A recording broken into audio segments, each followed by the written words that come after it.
We're going to start with energy balance. So energy balance revolves around the calories that we put in and out of our body. We know pretty clearly through science that the amount of energy that we put in and the amount of energy that we put out, if we get some balances right within there, depending on what we're trying to achieve, we can make progress either on a weight loss focus or on a weight gain focus. There are some small parts that will play a role in it as well. However, if we can get these fundamentals down, it will have the biggest impact on our journey and the biggest impact on us achieving our results. So calories, we know they are literally just a unit of measurement. That's all we're going to use them as. We know that calories come in different forms, and we know that they come in all shapes and sizes from foods and drinks, and some foods are more dense in calories, but it's up to us to make smart choices, and we'll look at that more in the future. But for now, it's important that we just understand what they are and what impact they have. When it comes to balancing our calories out, we've ultimately got three options. We can either go on to a calorie deficit, which I'm sure you've heard about. This is where we're going to put less calories into our body than we're currently burning on a daily basis, and as a result, we're going to drop weight. Unfortunately, it's not as simple as the less that we put in, the more weight we're going to drop. We've got option two. We go on to maintenance calories. So this is where we're going to burn the same amount of calories as we put into our body. So in theory, we will remain at the same weight. Here we can get some really good body composition changes. Option three, we go on to a calorie surplus. So we're going to put more calories into our body than we're currently burning. As a result, this is where we're going to gain weight. Okay, if we do this in the right way, we can make sure that we gain some really good muscle, which is going to help support our metabolism in the long run. The best way to think of this, and the analogy we use here, is money, okay? Money in the bank. So if you start the day with £100 and you're going to put yourself on a calorie deficit, we're going to make sure that by the end of the day, you've got £90 in your bank. The way we're going to do that in our calorie deficit is we're going to spend more money than we put into our body. If we're going on maintenance, we're going to make sure we've still got £100 in the bank at the end of the day. So we're going to spend the same amount of calories, the same amount of money as we put into our body each day.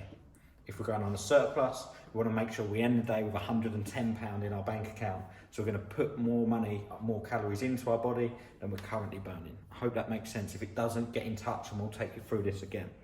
When it comes to either a weight loss or a fat loss journey, our focus is to lose 1% of our body weight per week. That's the top end. Any more than that, we need to have a chat. But ultimately, 1% per week is happy days. If we're under that, absolutely fine. We need consistency with this.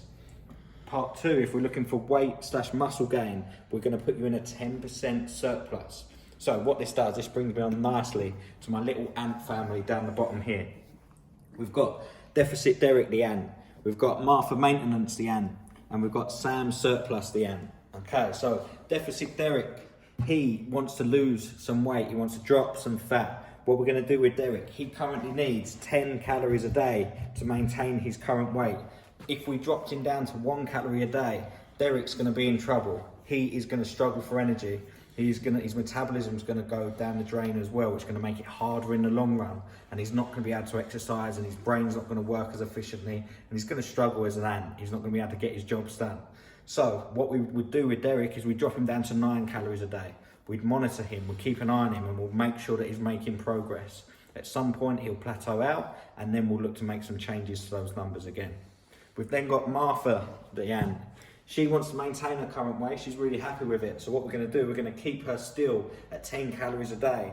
But what we're then going to do is look at the macronutrients, which we'll talk about in a minute, on how we can make sure that we change her body composition to make sure that we build up the muscle in her body, try and burn some fat. As a result, she'll become a more toned Martha the ant, and she'll also become a more efficient Martha the ant, helping her metabolism and helping her become stronger in her day-to-day jobs. Last one, we've got Sam Surplus the ant.